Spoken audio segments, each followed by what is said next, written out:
Hi, I'm Colleen Mannheimer. I'm a local Namibian botanist and a member of the Committee of the Botanical Society of Namibia. And what we're trying to do here is start in a small way to try and address the problem of invasive cacti in Namibia, and also to publicize it so people become more aware that there are no indigenous cacti in Namibia.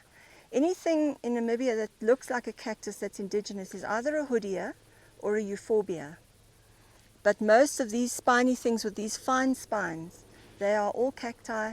They are not indigenous, they are alien, and many of them are invasive. Invasive cacti are becoming a massive problem in the city of Windhoek, in and around the city, and also elsewhere in various areas of Namibia. In this area we have three really invasive species. We've got Cylindropuntia imbricata, this very tree-like species. Then we've got one that grows around tree bases with big flat cladodes called Opuntia stricta, and we've got one long sort of snake-like one that tends to root at various spots and lie on the ground, which is called Harrisia martini. During this cleanup we're hoping to address mainly those three species.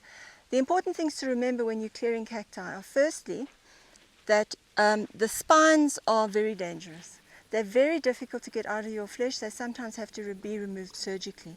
And that's one of the reasons, besides the fact that it's affecting the environment, we're also worried about humans being injured by them, and we've already had many reports from local vets of animals being severely injured, wild animals and domestic animals like dogs. So you want to watch out for the spines, be very aware of how you're standing in vicinity to the cactus. The second thing is that every little piece you chop off, it doesn't matter if it's a whole branch or a tiny little piece of cactus or the root or a fruit, every single piece that you leave behind can grow into another individual. So it's very important to clear up carefully afterwards, look around, pick up every little piece that you can see.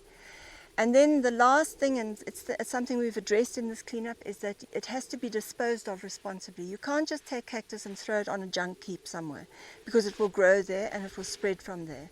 So it has to be buried, and with a minimum coverage of 50 centimeters or more of soil to make sure that it doesn't grow again and spread further. So Jeremiah Swartboy and Fernandez Gauseb are our cactus removing experts. They both maintain areas of the National Botanic Garden, and they're going to demonstrate today the best ways to take out these invasive cacti.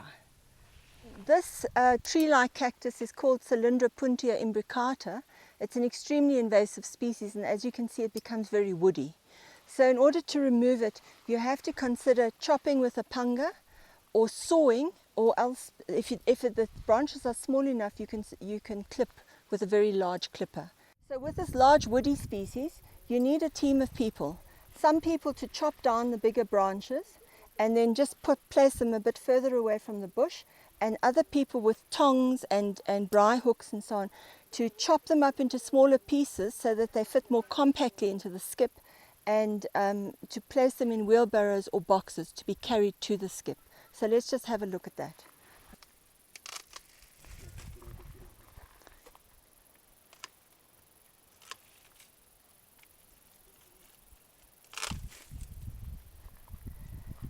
This heavy cutting can be done using large long-handled shears, or with the very woody plants you need pangas or saws.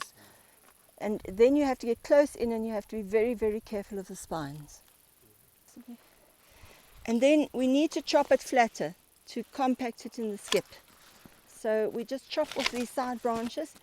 Doesn't have to be done beautifully, but you must not chop it into tiny pieces, because the more pieces you make, the harder they are to pick up, and even the very tiny piece can grow into another plant.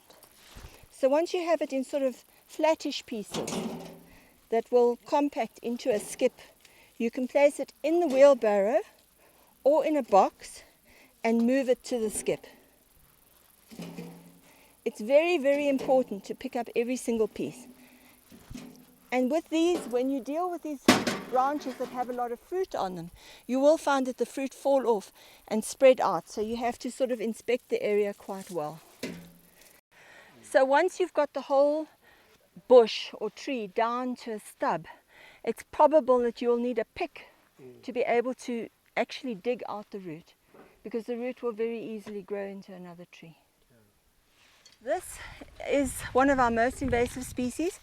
It's called Opuntia stricta, and as you can see, it spreads out in a flat blanket, forming wall-to-wall, impenetrable areas. And if you go and look on the Hofmeyer Walk and near the weather station in Windhoek, you'll see that it's completely impassable, and that is what would eventually happen to this area as well. However, the good news is it's relatively easy to lift. Just using a fork, you dig down to the root and gently ease it upwards, and then it can be lifted with a fork or with tongs, or if you grab just the roots, you can use your hands and put in the wheelbarrow or the box. One thing to watch out for is the fruits dropping off. Cactus fruit tends to drop off very easily, and so when you're finished cleaning up, you just need to check to see that there are no fruits lying around on the ground, and then you need to lift those. And as you can see, little bits also tend to fall off and become individuals, so you want to lift those out as well. So the moral of the story is just make sure that you get every single bit. This is the third species we're going to be targeting. It's called Harrisia martini. It tends to make these long cladodes that run along the ground, and it roots at various points. This one we also remove with a fork by lifting it to see where the roots are. Okay, and making sure you get the roots out. And then it can just be cut into pieces carefully and placed in the wheelbarrows. Okay.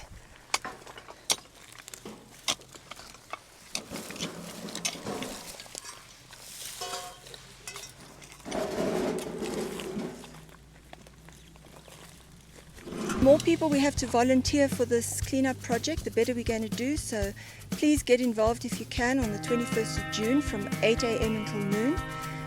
Get a team together, 3, 4 or 5 people, or just come alone and help one of our teams. And please let all your friends know, anybody you can think of that might be prepared to come and help us.